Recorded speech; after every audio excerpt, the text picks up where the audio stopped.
4:45 এরকম সময়ই ফোন আসে ওর একটা। এই কটাই ছিল, এই দেখুন। হ্যাঁ, এই তো জালিটা পুরো ময়লা জমেছে। শুভ সকাল বন্ধুরা, কেমন আছেন সবাই? আশা করি যে যেখানে আছেন সবাই খুব ভালো আছেন, আমরাও ভালো আছি। আমার আরও একটি নতুন ব্লগে আপনাদের সবাইকে স্বাগত জানাই। আর এখন বাজছে 11টা বেলা। আজকে রবিবার, আর রবিবার মানেই সকাল থেকে ঢিলা ঢালা, কোনো তাড়াহুড়ো নেই, এই হচ্ছে হবে, যার জন্য এখনও রান্নাও হয়নি, কোনো কিছু কাজও হয়নি। রবিবার মানেই তো এরকম আস্তে আস্তে ধীরে সুস্থে চলছে আর কি, আর কিছু এক্সট্রা কাজও থাকে, সেজন্যই ব্লগটা শুরু করতে করতেও বেশ বেলাই হয়ে গেল, দেরিই হয়ে গেল। তো যাই হোক, শুরু করে দিলাম। আর এই গাছগুলো, গোলাপ গাছগুলো সব নিয়ে এসছে এখানে ছাদে, না পুরো পুড়ে যাচ্ছে, পুড়ে এখনো মানে কুকড়ে গেছে, পুরো পুড়েই গেছে, পাতা পুরো হলুদ তো হয়েইছে, মানে পুড়ে গেলে যেরকম হয় একদম কোনো ইয়ে থাকে না, শুকনো হয়ে ঝরে পড়ে যাচ্ছে। তো এত রোদে থাকা মুশকিল, ওই জন্য এখানে এনে রাখলাম। আর পুড়িয়ে এসছে, ফুলও ফুটছে দেখুন, কিন্তু সাইজ ছোট হয়ে গেছে, কিন্তু ফুল ফুটছে, এদিকেও একটা ফুটছে। তো বললো এত রোদের মধ্যে আজকে আমি আর বাজার যাবো না, আর প্রচুর বাজার, সবজি টবজি সমস্ত রয়েছে। সেদিন রাত্রে নিয়েছিলাম মাছগুলো, অনেকটা মাছ নেওয়া হয়েছিল, মাছও আছে, লাউ আছে, মোচা আছে, তার মধ্যেও ও আবার কিছু এত মানে সবজি কিনেছে। একটা ইঁচড় নিয়ে এসছে এত বড়, তারপর গাজর, ঝিঙে, পটল, মানে একদম ফ্রিজ ভর্তি করে ফেলেছে। এবার এত আবার তার মধ্যে আজকে এখন বলো চিকেনটা খাবো, চিকেনটা ছিলই, এই পরশু দিন এনেছে চিকেন ছিল, সেই চিকেনটার বডি পিসগুলোই রেখে দিয়েছিলাম, আর এমনি পিসগুলো সব, লেগ পিসটা সব রান্না হয়ে গেছে, সলিড পিসগুলো ছিল। এবার সলিড পিসগুলো না এমনি রান্না করলে ভালো লাগে না খুব একটা, মানে ভিতরে কিছু ঢোকে না তো, ছিবড়া ছিবড়া লাগে। ওই জন্য আমি ভাবলাম যে ঠিক আছে, অল্পই আছে, দুজনের ওই জন্য যথেষ্ট, দুজনের হয়ে যাবে। তাই সেটা আবার একটু চিলি চিকেন করবো, ওইটাই ম্যারিনেট করে রাখলাম। আর হবে পটল ভাজা, এই করব আজকে, আর বেশি কিছু করবো না। আর এত গরমে রান্না বান্না মানে করা খুব মুশকিল। আমের চাটনিও আছে তার মধ্যে, ওই দিয়েই আজকে সারবো, দই টই আছে, এইসব দিয়ে হয়ে যাবে। আর আজকে একটু এসিটাও পরিষ্কার করব, মানে হাজব্যান্ড আমি দুজনে মিলেই করব। ওটা আমরা আগের বছরও করেছিলাম, দেখছি এসিটা হাওয়াটা একটু ঠান্ডাটা কম হতে দেরি হচ্ছে, ওই জন্য মানে ময়লা হয়ে যায় তো এই উপরের ইয়েটাতে, তা ওটা এখন নিজেরাই করবো পরিষ্কার। এখন সার্ভিস সেন্টারে ফোন করা, ওদের লোক দিয়ে সার্ভিসিং করানো মানেও ঝামেলা, কবে আসে না আসে, ও থাকে না, আমি থাকি না মাঝে মাঝেই, তো সেই জন্য আর এই ঝামেলায় যায়নি। আর আজকে সকালটা তো শুরুই হলো, মানে কি বলবো, উদ্বেগ দিয়ে শুরু হয়েছে আজকে সানডের সকালটা, যার জন্যই আজকে এতটা দেরি হওয়ার কারণও এটাই, যে মানে মনটা দেখবেন স্থির না হলে, ভালো না লাগলে সব কিছুই একটু কেমন ঢিলা ঢালা হয়ে যায়, সব কিছু কোনো কাজেই মন লাগে না, এরকমই হয়।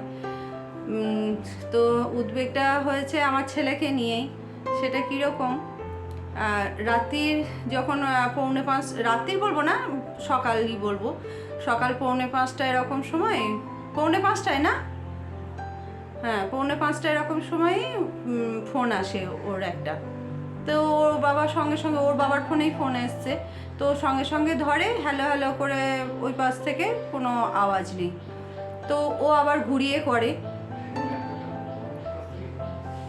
হ্যাঁ, রনির কাছ থেকে ফোন এসছে 4:45টার সময়, তো ফোনটা এসছিল, হ্যাঁ সেটাই তো বলছি, 4:45টার সময় ও ফোন করেছে, ওর রনির ফোন থেকে ফোন এসছে ওর বাবার ফোনে। তারপরে এবার ও ফোন ধরেছে, ফোন ধরে হ্যালো হ্যালো করছে, কোনো সাড়া নেই। এবার তখন ও আবার ঘুরিয়ে ফোন করেছে রনিকে, রনি কোনো উত্তর নেই। তারপরে আমরা নিজেরাই ভাবলাম যে হয়তো পড়াশোনাও থাকছে, পড়াশোনার চাপও আছে, তারপর এখন যেহেতু অবজারভারশিপ চলছে, একটা ডিউটির চাপ আছে, সেই জন্য আমি ভাবলাম যে ঠিক হাত পড়ে গেছে, হয়তো চলে এসছে ফোনটা। তো অত ভোরবেলায় কাকেই বা ফোন করে জানবো, যে সবারই তো একই অবস্থা, সবাই হসপিটাল ডিউটি করছে, সবারই এটা চলছে। তো তখন আর আমরা ফোন করিনি ভোরবেলায় অত সকালে, যে ঠিক আছে একটু সকালেও হয়তো ঘুমিয়ে গেছে, কোনো কারণে হাত লেগে হয়তো কলটা চলে আসে, হয় না কল লিস্টে থাকলে অনেক সময় হাত পড়ে চলে যায়, মানে না জেনেও চলে যায়, এরকম হয়তো হয়েছে। তো এরকম ভাবার পরে তারপর আমরা যথারীতি আবার শুই। তখনও আমরাও উঠিনি, আজকে সানডে, ঠিক আছে, ও রেস্ট নিচ্ছিল, কিন্তু মনের মধ্যে একটা ইয়ে ছিল। তারপর আমি বলছি না, একটু বেলা হোক। তখন আমরা ফোন করলাম, তখন 7:30 এরকম হবে না, 7:30টার সময় আমরা ফোন করলাম।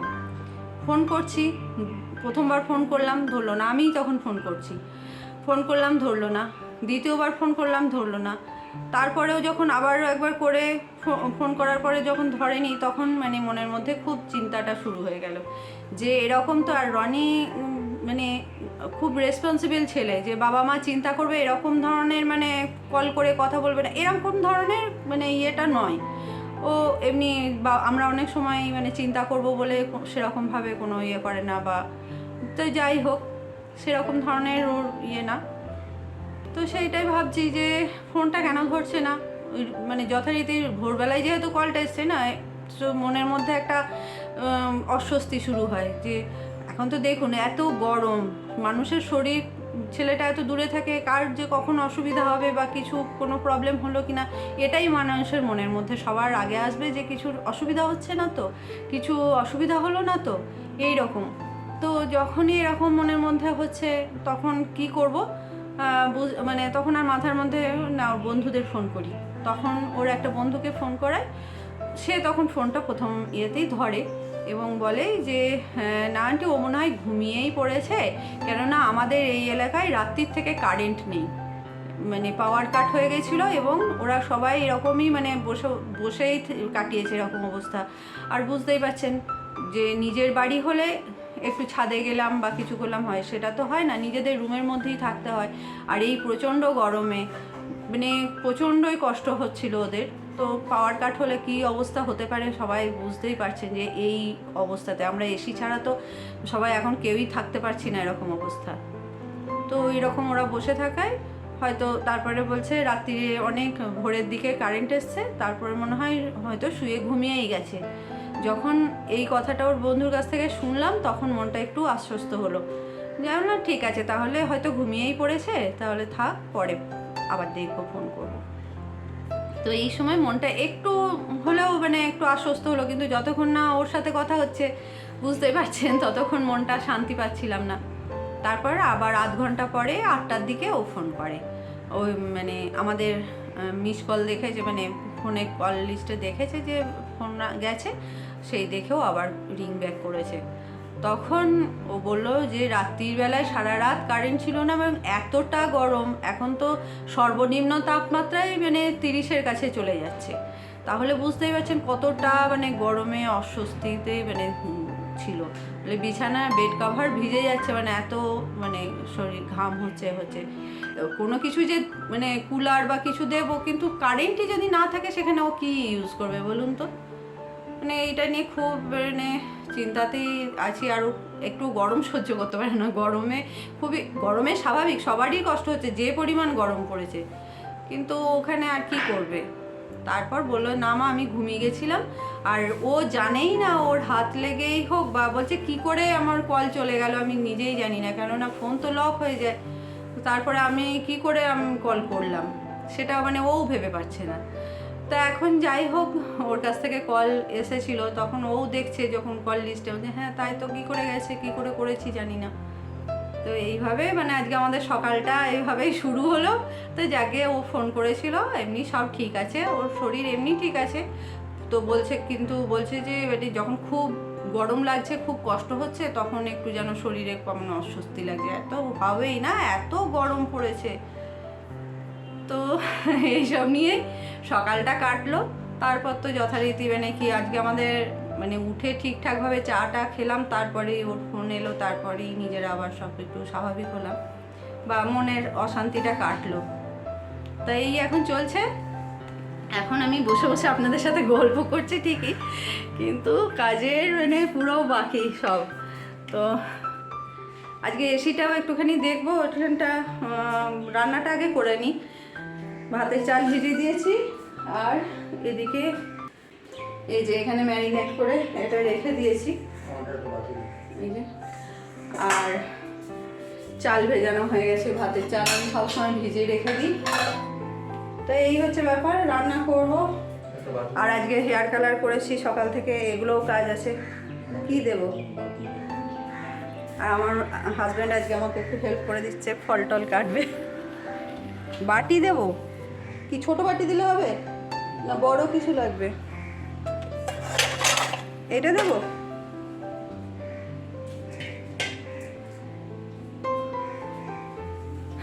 তো এই হচ্ছে ব্যাপার, এখন কোনো কাজ হয়নি। তবে না, আর একটা কাজ হয়েছে, বাগানে জল দিয়েছি আজকে। বাগানের গাছগুলো না শুকনো হয়ে যাচ্ছে। একটা কলা পাতা তো এখান থেকে দেখা যাবে না, বেশ লম্বা হয়েছে। এত রোদের তাপের জন্যই হবে, পুরো কলা পাতাটা ঝুঁকে একদম, আর ডগটা পুরো পুড়ে গেছে। এত রোদ না, ওরাও তো সহ্য করতে পারছে না। তো এই হচ্ছে এখনকার আপডেট। এখন কটা বাজলো? 11:45 বেজে গেছে। এখন যাই, রান্নাটা বসাতেই হবে, আর হবে না। এরপর আর খাওয়া দাওয়া করবো মনে হয় 4টের সময়। তো চলুন রান্নাটা করে নিই। রান্নাটা বসাই, ভাতও বসিয়ে নিই, আর 4টি বাসনও আছে। এত মানে জল গরম হয়ে যাচ্ছে ট্যাঙ্কি, মানে হাত দিতে ভয় লাগছে। তো এগুলো ধুয়ে করে নিই। কি তোমার কি বক্তব্য আজকে?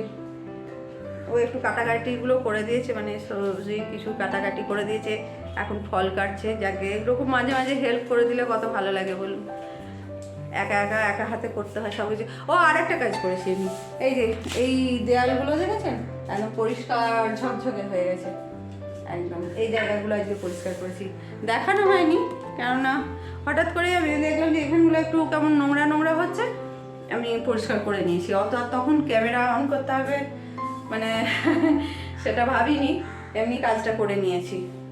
তো ঠিক আছে, রান্নাটা বসাই এখন, তারপরে আবার কথা হচ্ছে। এসি পরিষ্কার করবো যখন, তখন দেখাবো কিভাবে এসি পরিষ্কার করছি। মানে একদম অলরাউন্ডার বউ তোমার। হ্যাঁ, গত বছরও কিন্তু আমি এসিটা মানে এসির ওই যে ভিতরে যে ইয়েটা থাকে নেটটা, ওটা কিন্তু আমিই পরিষ্কার করেছিলাম। তারপর খুব সুন্দর হাওয়া হচ্ছিল, খুবই ভালো হচ্ছিল। আমি দেখো কত তোমার খরচা কমিয়ে দিচ্ছি, এসি পরিষ্কার করছি তো করে দিচ্ছি, তোমার সার্ভিস সেন্টার থেকে লোক নিতে হচ্ছে না, সার্ভিসিং আমি করে দিচ্ছি। তোমার এই যে চিমনি কোথায় গেল, এই যে কিচেন চিমনি, সেও আমি পরিষ্কার করে নিচ্ছি। এরকম বউ পেলে মানে কি। তো এখন চিকেনটা ম্যারিনেট করছি। নুন, পেঁয়াজ, আদা, রসুন পেস্ট দিয়ে দিয়েছি, ডিম দিয়ে দিয়েছি, কর্নফ্লাওয়ার, ময়দা, বেকিং পাউডার, আর দিলাম একটু গোলমরিচের গুঁড়ো। এখন মাখিয়ে 10 মিনিটের জন্য রেস্টে রাখবো। ভাতটা বসিয়ে দিই আগে। প্রায় দিন এখন এই দুপুর রোদে রান্না হয়ে যাচ্ছে, আজকেও দুপুর হয়ে গেল রান্না করতে করতে। গরমটা কিছুতেই কমছে না। আর চিলি চিকেনটা রনি এত ভালোবাসে, যতবারই করি ওর জন্য মন খারাপ লাগে যে ছেলেটা থাকলে তো খেতো। এখনই ওর বাবা বলছে যে পকোড়াগুলো হয়ে গেছে, তো বলছে রনি থাকলে এখনই 4-5টা তো খেতো। সবার মানে মনটা খুব খারাপ লাগে ও ছেলেটা, আর ও যেখানে মানে খুবই ভালোবাসে। তো আজকে নেই, করছি, মনটা খারাপ লাগছে। কিন্তু আজকে চিলি চিকেন না করলেও সলিড পিস তো, মানে এমনি চিকেন করলে কি হতো ওই পিসগুলো বড্ড ছিবড়া ছিবড়া হয়ে যায়, কিন্তু চিলি চিকেন করলে কি হয় ওর মধ্যে মানে সস টস ঢুকে বেশ সুন্দর সফট হয়ে যায়, সেই জন্যই করা। কিন্তু ছেলেটার জন্য আবার মন খারাপ করছে, মানে মায়েদের মন এরকমই হবে। মা বাবা, শুধু আমার মন খারাপ করছে না, ওর বাবাও বলছে যে ছেলেটা খেতে ভালোবাসে। আমাকে বলছে তুমি যাও গিয়ে দিয়ে এসো। চলুন একটা জিনিস দেখায়। এই দেখুন, এই গাছটা দেখেছেন কি সুন্দর হয়ে গেছে। সেদিনই বসালাম, কিন্তু পয়লা বৈশাখের দিন বসিয়েছিলাম। আর এই পাথরগুলো, স্টোনগুলো, এইগুলো কিনে নিয়ে এসেছি, এইগুলো এখানে দিয়ে দিয়েছি। এখানে ভালো লাগছে না দেখতে বেশ, এটাতেও কিছুটা দিয়ে রেখেছি। আর আজকে কি রান্না করেছি দেখিয়ে দিই। পটল ভাজা করেছি, ভাত করেছি, আর এই যে চিলি চিকেন। অনেক ইলেকট্রনিক জিনিসই আমরা পরিষ্কার করে থাকি, যেমন ফ্রিজ, মাইক্রোওভেন, কিচেন চিমনি। কেননা এগুলো আমাদের কাছে খুব একটা কঠিন লাগে না, কারণ এগুলো পরিষ্কার করতে করতে আমরা অভ্যস্ত হয়ে গেছি, এগুলো সম্বন্ধে আমরা জানি। তেমনি এসিটা পরিষ্কার করাটা আমরা, যেহেতু আমরা এগুলো এসিটা পরিষ্কার করি না, হ্যাঁ, তো সেই সম্বন্ধে আমাদের একটু ভয় লাগে। কিন্তু একবার যদি আমরা এসি পরিষ্কারটা শিখে যাই, তাহলে যেমনভাবে এই কাজগুলো আমরা করতে পারি। তেমন এসি পরিষ্কারটাও আমাদের কাছে সহজ হয়ে যাবে। সবসময় যে সার্ভিসিং সেন্টার থেকে লোক এনেই করতে হবে, তাদেরকে দিয়েই করতে হবে এমন কোনো ব্যাপার নেই। হ্যাঁ, তারা নিশ্চয়ই এক্সপার্ট, অনেক বেশি তারা জানেন, কিন্তু সবসময় সেটা প্রয়োজনও আমার মনে হয় না আছে। এই সব ছোটোখাটো ব্যাপারগুলো, যেমন ফ্রিজ পরিষ্কারের জন্য, এটা কি আমরা সবসময় সার্ভিসিং সেন্টার থেকে লোক এনে করাই? তা তো করায় না। তেমনি এসি, কিচেন চিমনি, এগুলো আমরা মোটামুটি পরিষ্কার রাখতে পারি। আর এসি আপনি বুঝতে পারবেন যে ঘর যখনই ঠান্ডা হচ্ছে না তখনই বুঝবেন যে ফিল্টারটা পরিষ্কার করতে হবে, মানে মাঝে মাঝেই কিন্তু করাটা দরকারও। তা না হলেই দেখবেন কারেন্ট ফুটছে অথচ ঘর অনেকক্ষণ এসি চলার পর ঠান্ডা হচ্ছে, বা ঠান্ডা হতে অনেকটা সময় লেগে যাচ্ছে, তখনই বুঝতে হবে যে এসি পরিষ্কার করার সময় হয়ে গেছে। তো আমি গত বছরও করেছিলাম, তো এবছরও দেখছি, বেশ কয়েকদিন ধরে লক্ষ্য করছি যে ঠিকঠাকভাবে ঠান্ডাটা হচ্ছে না, বেশ অনেকক্ষণ চলছে তারপরে হয়তো একটু ঠান্ডা হচ্ছে। তো আজকে সেটাই করব। এখন রান্নাবান্না মোটামুটি কমপ্লিট। এটা নাইট মানে ম্যাক্সি যেটা পরে আছে এটা চেঞ্জ করে নিয়ে একটা কুর্তি পরে নেবো, কেননা ওঠানামা করতে হবে। যেহেতু আমার জানালার উপরে এসিটা লাগানো আছে, আমি তো নাগাল পাবো না অতটা হাইটের, আমি অত লম্বা নই, তো যেহেতু সেজন্য একটা কিছুর ওপরে উঠে আমাকে করতে হবে, সেজন্য এই ম্যাক্সি পরে করাটা একটু অসুবিধা, একটু কুর্তি পরে নেবো। তো চলুন এখন কাজটা করে নিই, কেননা ওটা করতেও কিছুক্ষণ সময় লাগবে। আর হাজব্যান্ড হয়তো একটু ধরে টরে দেবে, ওকে যেতে দেবো না বেশি, কেননা ওর ডাস্ট অ্যালার্জি আছে, তো শরীর টরীর খারাপ করে গেলে মুশকিল এখন, সেজন্য আমিই করে নেবো। তো চলুন স্টার্ট করা যাক। হাজব্যান্ড এখন এসির প্লাগটা খুলে দিচ্ছে, কারণ পরিষ্কারের আগে এটা খুলে নেওয়া প্রয়োজন। আর এই যে পাশে এরকম একটা জায়গা থাকে খাপ মতো, এটা ধরে টানলেই কিন্তু এটা খুলে যায় ওপরের কভারটা আস্তে আস্তে। আর হাত দিয়ে দিয়ে, আমি যেহেতু এক হাতে ক্যামেরা ধরে আছি ওই জন্য এক হাতে করেই এটা দেখাতে হচ্ছে, একটু করে করে টানলেই কিন্তু লকগুলো আস্তে আস্তে এইভাবে খুলে যাবে। ওই হাজব্যান্ড এখন খুলে দিল। তো এই যে ভিতর থেকে এখন আমি যে নেটগুলো থাকে এগুলোই বার করে নিচ্ছি, দুটো নেটই বার করে নেব, তারপর দেখাবো আপনাদের কি অবস্থা। এই যে ফিল্টারগুলো নিয়ে আমি এখন বারান্দায় চলে এসেছি, কেন প্রচণ্ড ধুলো, ঘরের মধ্যে তো পরিষ্কার করা যাবে না, এখানেই আমি পরিষ্কার করে নেব। আর একটা ব্রাশের সাহায্যে আমি এই ঝুল বা ধুলো ময়লাগুলোকে তুলছি, তো বুঝতে পারবেন কতটা মোটা হয়ে এখানে ধুলো জমা হয়েছে। পুরো বন্ধ হয়ে গেছে। আর এখন ওটাতে খুব একটা দেরি হচ্ছিল বলে এটা এই যে ঘর রং করা বা বিভিন্ন রং করার যে ব্রাশ, সেই ব্রাশ দিয়েই এখন ভালো হচ্ছে, এটা অনেক বেশি তাড়াতাড়ি হয়ে যাচ্ছে, ধুলোগুলোও খুব সুন্দরভাবে পড়ে যাচ্ছে। তো দেখুন পুরো ডিফারেন্সটা বুঝতে পারছেন, একদিকটা একদম পরিষ্কার হয়ে গেল আর একদিকটার কী অবস্থা, প্রচুর ধুলো পড়েছে। এটা 2 মাস 3 মাস অন্তর কিন্তু পরিষ্কার করতে পারলে ভালো ফিল্টারটা। আর এই ফিল্টারটা পরিষ্কার করা মানে আপনার এসির 70% সার্ভিসিং কিন্তু হয়ে গেল।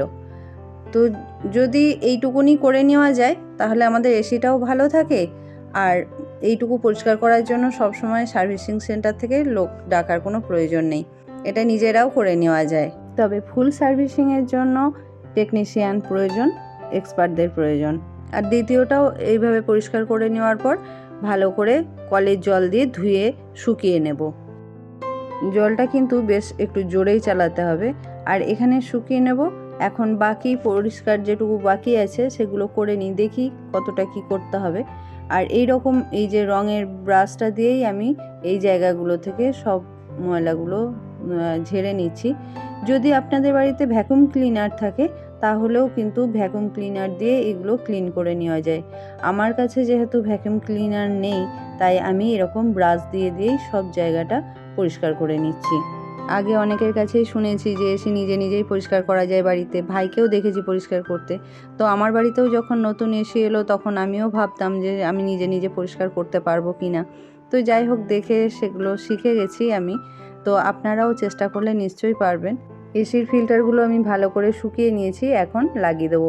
এই যে একটা লাগানো হয়ে গেছে, আর একটাও এইভাবে এখানে জায়গা করা আছে, আস্তে আস্তে ঢুকে ঘুরিয়ে দিলেই এইভাবে লাগানো হয়ে যায়।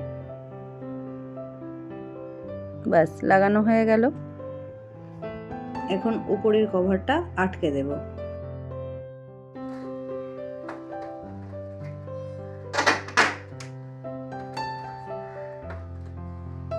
এগুলো একটু একটু করে করে দাও। ঠিক আছে, হয়ে গেছে। আর এবার একটু পরিষ্কার করে দিই।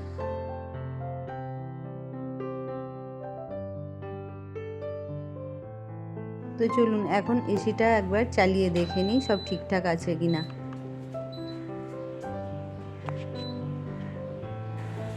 আশা করি এবার রুম তাড়াতাড়ি ঠান্ডা হবে।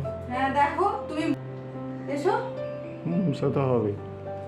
অত একদমই হাওয়া আসছিল না, মানে কুলিংই হচ্ছিল না পুরো। সেটা কত সুন্দর ফ্যানটাও কাজ করছে। এখন এই চাদরটা তুলে দিচ্ছি, কেননা এর ওপর প্রচুর নোংরা পড়েছে। ওপরে এসিটা পরিষ্কার করার সময় আর একটা ধোয়া চাদর পেতেও দিলাম। তো এখন বাকি কাজকর্ম করে নিই, তারপর আবার দেখা হচ্ছে। গোলাপ গাছগুলোর তলায় না একটা করে প্লেট দিয়ে দিলাম, নাহলে এখানে খুব নোংরা হয়ে যাচ্ছে। তো কয়েকদিন ধরে ভাবছিলাম ডোরম্যাটটা ধুয়ে দেবো, তাই আজকে সেটা ধুয়েও দিলাম। আর এখন ঘরটা মুছে নিয়ে স্নানটা সেরে নেবো, অনেকটাই বেলা হয়ে গেছে, এরপর লাঞ্চও করতে হবে। তো অনেকক্ষণ পর আবার ক্যামেরাটা অন করলাম। আর যেহেতু আমার ব্লগটা এন্ড করা হয়নি, সেজন্য আবার ক্যামেরাটা অন করলাম। আর আমাদের লাঞ্চ হয়ে গেছে। আর লাঞ্চে কি কি খেলাম সেটা তো আপনাদেরকে কি রান্না হয়েছে আগেই দেখিয়েছি। আজকে পটল ভাজা আর চিলি চিকেন করেছি, আর আমের চাটনি তো আগে থেকেই করে রেখেছিলাম। তো এই দিয়েই হয়ে গেছে লাঞ্চ। আর দই আছে, তো দই এখনও আর খাইনি, যেহেতু চাটনি খেয়েছি ওই জন্য আর দই খেলাম না, বেশি টক হয়ে যাবে, অ্যাসিড হয়ে যায় যদি, সেই জন্য আর খাওয়া হয়নি। তো যাই হোক, এসি পরিষ্কার করার পর খুব সুন্দর এখন হাওয়া থ্রো হচ্ছে, খুব সুন্দর, বেশ ঘর ঠান্ডা হয়ে যাচ্ছে। আগে যেটা মানে হতে বেশ ঠান্ডা হতে বেশ সময় লাগছিল।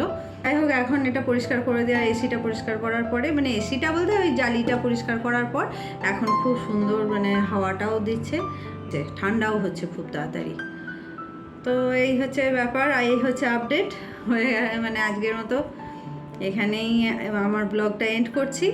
তো যদি আমার ভিডিও ভালো লাগে তাহলে একটা লাইক করবেন, আর যদি আপনি আমার চ্যানেলে নতুন হন আর আমার ভিডিও যদি ভালো লাগে তাহলে আমার চ্যানেলটা সাবস্ক্রাইব করে রাখতে পারেন।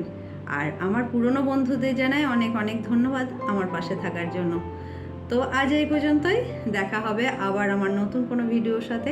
তো ততক্ষণ সবাই ভালো থাকবেন, সুস্থ থাকবেন, সাবধানে থাকবেন, আবার দেখা হবে। টাটা।